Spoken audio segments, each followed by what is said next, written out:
Welcome to the Arizona Cowboy Poets Gathering podcast. This is our 6th in the series, and we hope you enjoy them and subscribe to receive them when produced, usually about one a month.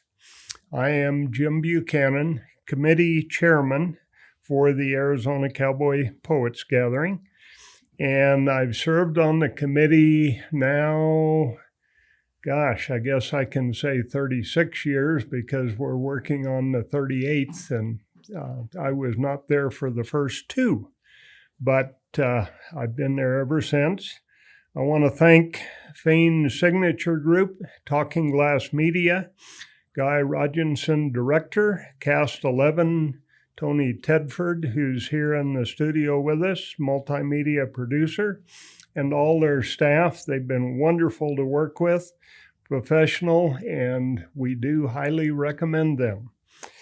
Our 37th gathering is history. It was wonderful and a wonderful success. Our board, our committee, our volunteers who worked all year long brought it all together. We need to thank our sponsors, our donors, patrons who support the gathering, the cowboy poets and musicians who were the best of the best and were super. And thanks to Yavapai College, Jim and Linda Lee Performing Arts Center, and all the staff there. If you missed it, be sure and come next year because it's a wonderful event, and a couple thousand people came to the night shows and thoroughly enjoyed them. So we think you will too. The history of the Arizona Cowboy Poets Gathering is, to me, a kind of an interesting story, and started many years before the gathering actually began. Historically, cowboy poetry began way back in the American West. The roots of poetry, of course, go much deeper, but with the American West and the American cowboy, it really became a popular thing. And Sally Harper Bates is my guest today. Welcome, Sally. Thank you, Jim, for having me. She was part of the beginnings of the Arizona Cowboy Poetry Gathering, and we've been friends, acquaintances for many, many years before the gathering, back to when we were both kids. Let's don't talk about how long ago that was, though. It was a while back. It was a while back. Yes, it was. And I remember, have a special memory, and I've told Sally this before, that one time she and her family invited me out to the ranch that her dad, Wallace Harper, was managing at the time. I believe he was manager, right? Not Foreman, yeah. Foreman. Mm-hmm. And it was the Cross U. At the Cross U. The Cross U. Yeah. Mm-hmm. And they invited me out to one of their get-togethers. Back in those days, there was no cell phones, there was no TVs. Radio was usually hard to get, and you could get maybe one channel. I remember at home in those days, my dad's favorite radio program was the Mormon Tabernacle Choir out of KSL in Salt Lake City. And other than that, I enjoyed Fibber, McGee, and Molly and some of those things. Maybe I'm giving away my age. Of course, Sally isn't as old as I am, I'm sure. Pretty close, Jim, pretty close. Pretty close.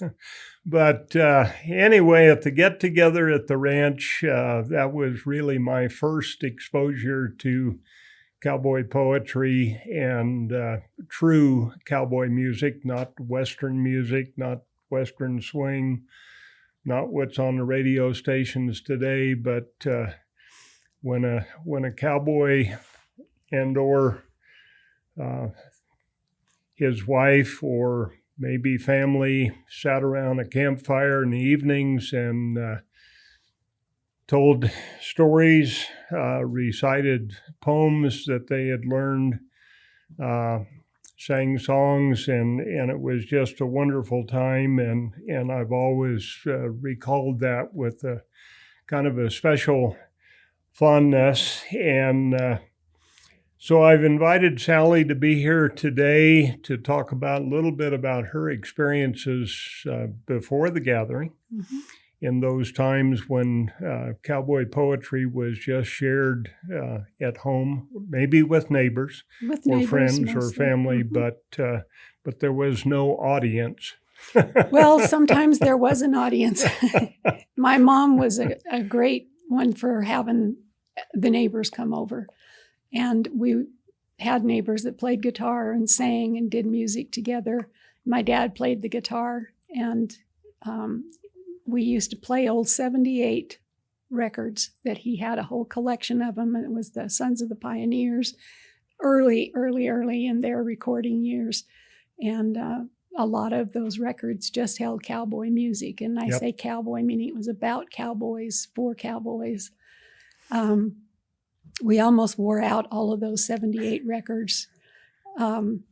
But we would invite everybody to bring, it would just be a potluck. And that was one of the things that I think you came to, is we just had a big potluck for everybody in the neighborhood.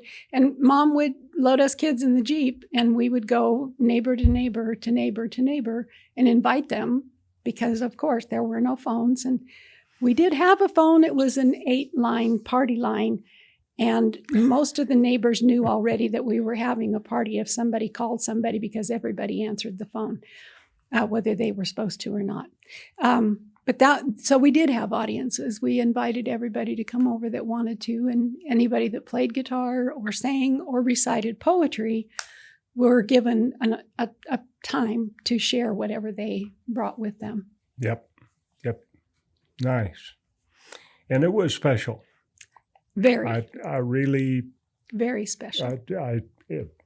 I still remember it, and that was a long time ago. Yeah. Well, and us kids were homeschooled most of my growing up years. So Mom tried to keep our social aspect of life a little bit fuller than just being raised like wild Comanches on a ranch somewhere.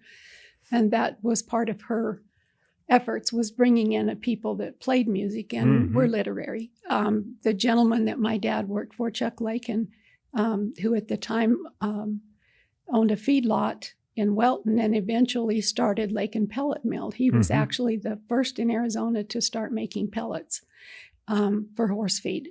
So he played the guitar, and he and my dad would banter off of each other. And he did more poetry than my dad. Dad did a lot of music. Chuck did a lot more of the poetry. And then my Uncle Dick would come in and tell stories.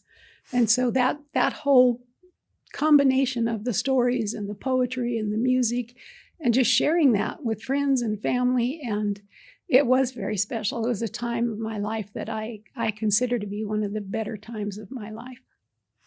Life was simple. Very simple. Yep.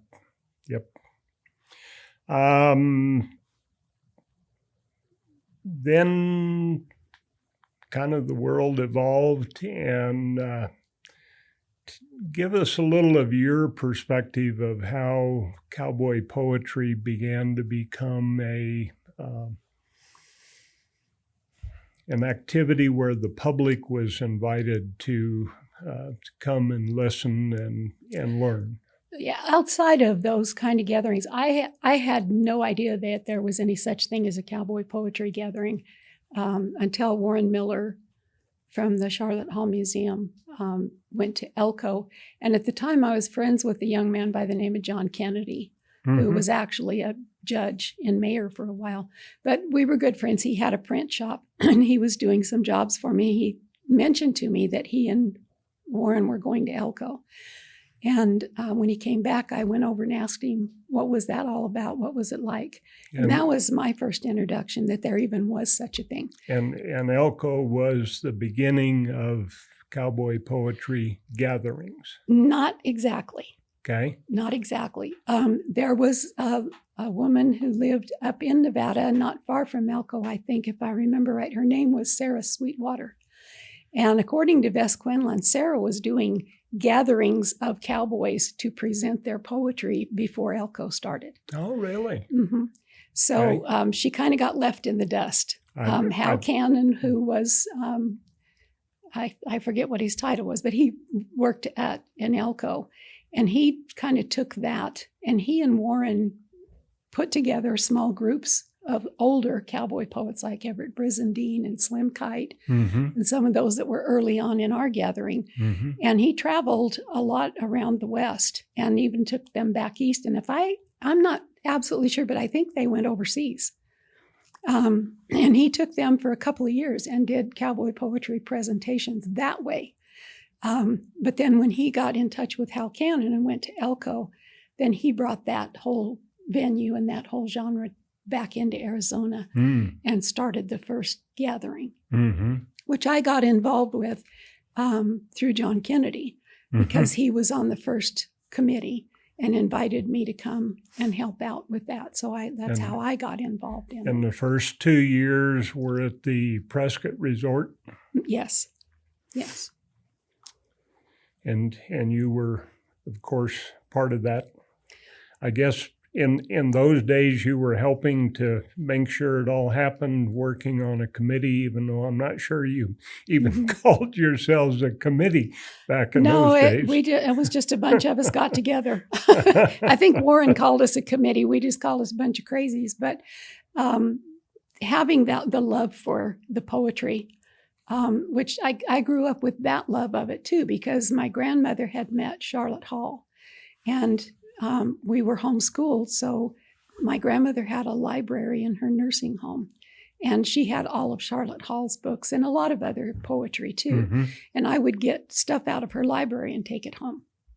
So my introduction to poetry was when I was about 9 or 10 years old. And I wrote a lot of poetry then for homework and projects that I did with the homeschooling projects. So I was vastly interested in who else in the cowboy genre was writing poetry.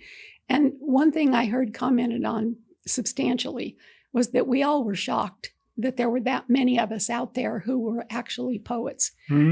Because I know that in the trail days, a lot of the guys would recite poetry and sing songs, and it kind of got depicted that they took their guitar in the chuck wagon, which they didn't. Now, some of them took a mouth harp or a Jew's harp with them, but a lot of it was just off the cuff singing or doing poetry.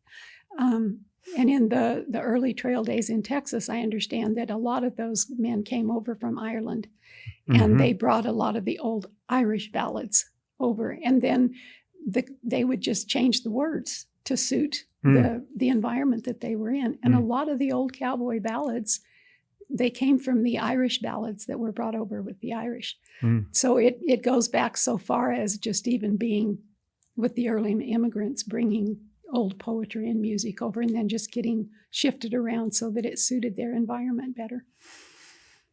And then after the first 2 years, Warren kind of brought the gathering to Charlotte Hall Museum? Well, yes, he did. But after the second year, and I always laugh about this, and I tell it about Warren with loving kindness, because after 2 years of working with all these cowboys, he commented to me, "I will never work with cowboys again as long as I live." So we took it to heart, and we said, well, then we'll just go ahead and do it. But he still stuck with us. He figured out how to get around all of us nuts. But yes, then he brought it down to the Charlotte Hall Museum. But he also produced the biggest part of those two at the Sheraton too. He was in it from the beginning. And we owe a lot to Warren. I kid him a lot, but we owe it all to Warren. He was the one who brought it here. Yeah. And then we just all tried to work and support and help him where we could. Yes, and I agree with you. Warren was a very key player and a motivator that kept the gathering going. I know. I think it was in the second year that I joined or the third year when it went to Charlotte Hall, and Marshall Considine invited me to join the committee, and I began to work on it. And the Cowboy poets and musicians have kept me inspired to keep doing it today. So they're a wonderful group of people. So far, the good Lord has blessed me with good enough health to be able to keep doing it. So that's a wonderful thing. We're glad you do. So we went to Charlotte Hall and had a lot of activities at Charlotte Hall, and then began to have some night shows at the Elks Theater. And kind of time evolved and went on, and I can remember the challenges we were facing when the night shows at the Elks Theater were selling out. We were filling the place and had people waiting, and had 2 or 3 shows for a while. We did. And that's when we began to go to Yavapai College to the Performing Arts Center to have a bigger night show venue. We were still at Charlotte Hall Museum in those days, and Warren was still at the helm. And then, I guess it was 1987, kind of during and after the gathering, that the committee, Warren and the committee and the director at Charlotte Hall, who was new at that time, agreed that we needed to form our own 501c3 and become our own entity. And I remember you and I doing a lot of work to make that happen.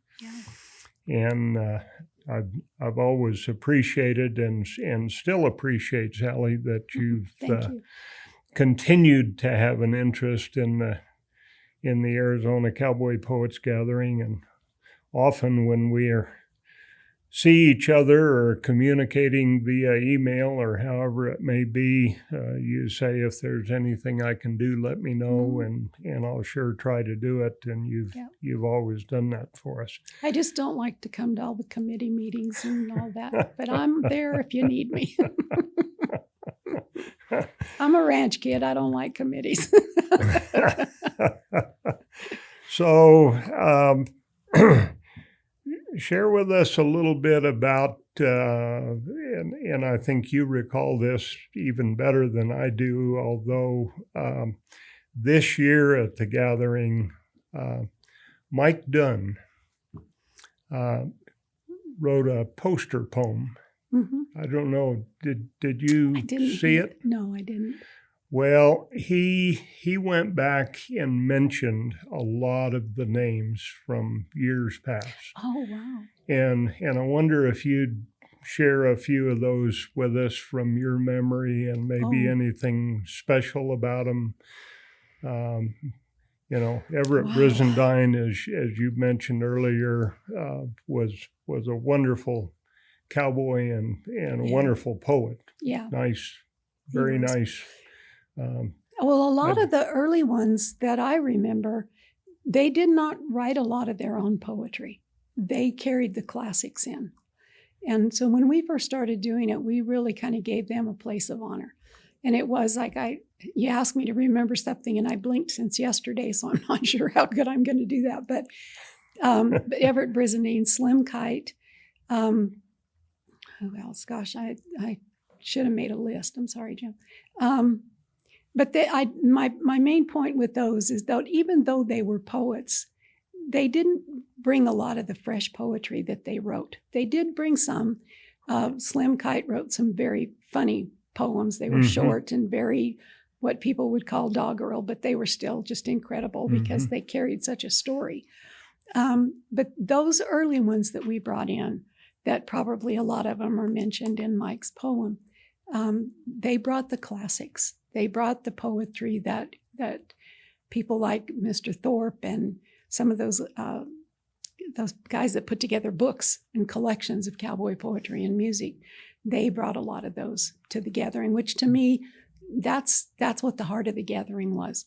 It's the history, the traditions, the characters, and the lifestyle, living that lifestyle.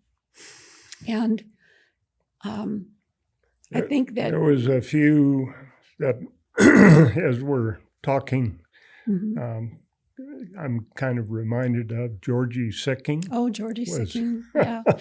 Georgie grew up around here in Yavapai County, but they moved up to Nevada. Yeah. But she did a lot of her own poetry. She was one of the first that brought the fresh. I remember saying the title Cowgirl to him.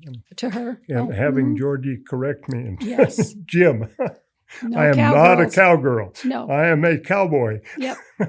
Because the cowboying is a job. It's a job you do it. And even though that mostly men did it. And in fact, I wrote a poem about if you're going to call me a cowgirl, then you better call them bull boys because better get the gender split right.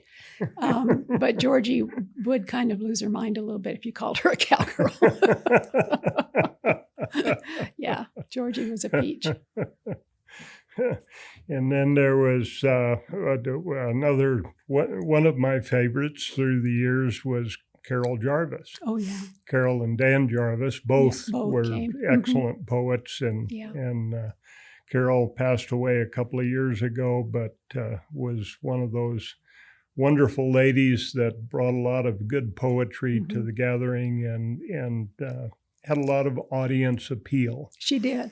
And her stuff was so, I think one thing that was so appealing is her stuff was so real and so traditional. Everything she wrote about what she knew, and that was ranching and raising kids on ranches. Yep. Plus, she had a great sense of humor. And so she put a lot of things in her poetry that was very entertaining. Yep. Yeah. And Barbara Hall came early on, and Barbara was another one that just wrote the greatest traditional poetry. She wrote a poem that had a line in it about the lee side of the horse and how that side of her boot got frozen on that side of the horse and not the other because the wind blowing through Nevada came so strong from one side. She just, and we called them the real deal because they knew the ranching industry, they knew the culture, they knew the traditions, and anything they wrote about it was honest and it was true. And I think when we first started opening it up and people would come to open sessions and someone would say, oh, that was a great poem, and invite them, but they didn't do a background check on them, so to speak. And they'd come in and put lines in their poetry that anybody who'd ever put a saddle on a horse knew. They didn't know what they were doing. And if they did it the way they put in the poem, it would have been on backwards. And so a lot of us took exception to that. And we tried to be a little bit more careful about who we invited, that they had a traditional background. And then a lot of entertainers began to filter in. And then in all honesty, a lot of the good poets, they found out that they could add to their cowboy income, which was pretty sparse, by going to the gatherings, and they began to be paid for their time and their travel and things like that, which was good. But it opened up a whole new facet to the gatherings. And the entertainers began to move in, and they're great. Some of them are really good entertainers. But to me, it kind of began to drift away from that intimate culture and heritage and that sharing from each other's history and our family growing up and the things that we knew about the West. And it kind of got filtered out a little bit, I think. It's not gone, but I think it began to filter a little. Yeah. Well, you and I were visiting earlier about the gathering we put on today, and I'm very proud of it and feel it's a wonderful event, brings a lot to the public. But it does have kind of a commercial, that's not a good word, but a commercial atmosphere to it. You're sitting in an audience hall and you're listening to someone on stage with a sound system, and cowboy poetry originated around the campfire, and there wasn't any microphone, and there wasn't any audience that bought a ticket to come. They were all friends and neighbors who loved what was being done, and they loved the life. Well, I have to say, too, that a part of that tradition that we ran up against, too, in the early years was that part of the tradition that it was all recited. And they didn't provide microphones at the early gatherings either. And they didn't read poetry.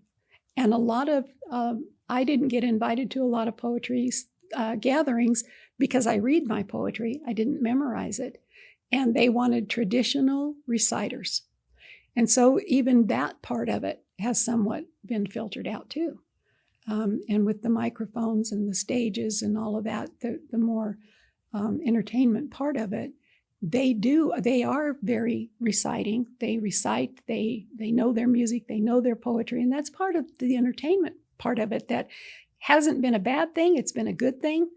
But it's also lacks that tender part of, I didn't memorize this, but I'm going to share it with you anyway. And if the words carry their own weight, then the poetry will have value, whether you recite it or not. So, but early on, they had to be reciters. It makes me think of Jim Neighbors. I'd love to hear Jim Neighbors sing, but I hated to watch him sing.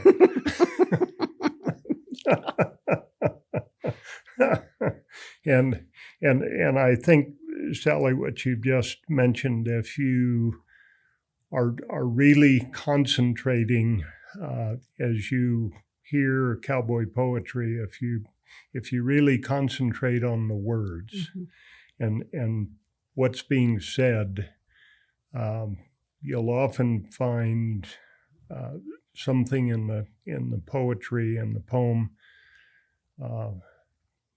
that's a real story, that it is far greater than a smile on their face or a nice white shirt that they're wearing, or Well, now I think one of the best examples of that is a guy named Larry McWhorter, who came from Texas. And a lot of people didn't like to listen to him recite. And J.B. Allen was another one. He recited like he had marbles in his mouth, and it was very hard to understand him.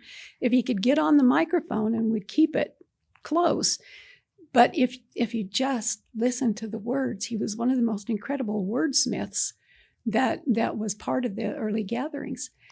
Joel Nelson is another one. Joel is probably the premier cowboy poet of our genre and in our lifetime, to my estimation. He's excellent. Yeah, Larry McWhorter and J.B. Allen and some of those guys. But when you get their books and you sit, and I have to say, that is one really good thing that has come. There's more written cowboy poetry available now than there has been in the history of mankind. And a lot of it's not quality. But when you get a hold of a book that has the quality poetry in it, the lines that these guys are writing, they're anything that you could read in the old classics from the English poets. They're just as deep. They have just as much value. They have just as much beauty in them. But sometimes if you don't understand what they're saying and listen very carefully, go get a book and sit and read them, because some of the lines in those cowboy poems are just there to die for, so to speak. They're just incredible. I am glad and proud, I guess I would say, that I think all of the names you've mentioned have been to Prescott, to our Add gathering. Randy Riemann to that list too. Yeah. And Jesse Ballantyne. I think those guys are just absolutely right up there at the cream of the crop. I was going to mention Joel earlier, and another lady is our friend Audrey Hankins. Oh, Audrey, sure. Yes. Nice lady. Wonderful lady. We traveled a lot together when we were in the first 5 or 6 years when we were all getting invited to those early gatherings. And we'd throw everything in the back of one of our cars. Whoever had the most gas in their car got to drive. And we were going to write a book one time about all of the crazy things that happened to us when we were staying in motels. But Audrey was one of my favorite traveling parts. I miss her a lot. Yeah. Yep. Interesting. So we evolved through the years, grew to the point that we moved everything to Yavapai College. It's been a good home for us, shall I say. The staff there are always wonderful to work with. And they have the rooms mostly that accommodate us very nicely. We've had to change some rooms from here to there now and then, and we understand next year they're going to have two new rooms at the college in the community room or community building where the community room is, Building 19, that we'll be able to use, which will be a nice advantage for us. And then we do things like Coffee with the Cowboys every year, and that's kind of a combination of poetry and stories. And I've heard some just kind of factual things about ranching at those sessions, and I've heard some tear jerkers, and I've heard some that just made you roll with laughter. Yeah, they're always good. And I think part of the reason they're so good is because there's such a relaxed atmosphere there, and people feel more comfortable. And truly, that's when we first started them. The audience was kept close, and we didn't always have microphones in the rooms at the Charlotte Hall. We just set the chairs up close and put people, and it became a little more intimate. Yep. And I missed that part of it. But that Coffee with Cowboys is one of the more intimate places where it gets taken care of. So it's good. Well, good. I think that kind of concludes this session of talking about the history of the gathering, where we've come from and how we've evolved, and shared some of the memories of cowboy poets and musicians that have been with us through the years. One we didn't mention, I guess, Sally, is the Desert Sons. Oh, gosh, yes. You were back when Desert Sons first started with us, and they were the headline entertainers for 20 years. Yep. And it was interesting because when they first came here, we did not know who they were. And they came and asked if they could sit in on an open session thing. And I said, I think they're all full. I'm really sorry, but you can go talk to Warren Miller. And boy, when Warren put them on stage during the lunch hour, gave them a venue there of their own. And I walked around the corner and went, wow. And they became a permanent part of our gathering. They were a very, very special part of our gathering. And they were a group that substantially sang the classic songs. Yes. I think that was really their strength, and why everybody loved them so much is because they revived those spirits and inner feelings in all of us, remembering those old songs. And they were wonderful at doing that. Well, I'm going to wrap this up and call that the end of our podcast this time. We'll be continuing these, and again, we hope you join us. Subscribe to us and watch these. We're preparing now for the 2026 gathering, August 6th, 7th, and 8th of 2026. We have our website, azcowboypoets.org, and you can follow us on Facebook. And we also have a e-newsletter that you can sign up for. Go to our website. There's a link on there to sign up. You can also send us an email or give us a phone call. And the Gathering Phone Message Center phone is 928-713-6323. And call and leave us a message there, and we'll get back to you. And we appreciate your watching very much. Hope you have a wonderful day. We hope it rains some more. We sure need the rain. And we'll see you next time. Thank you. Adios.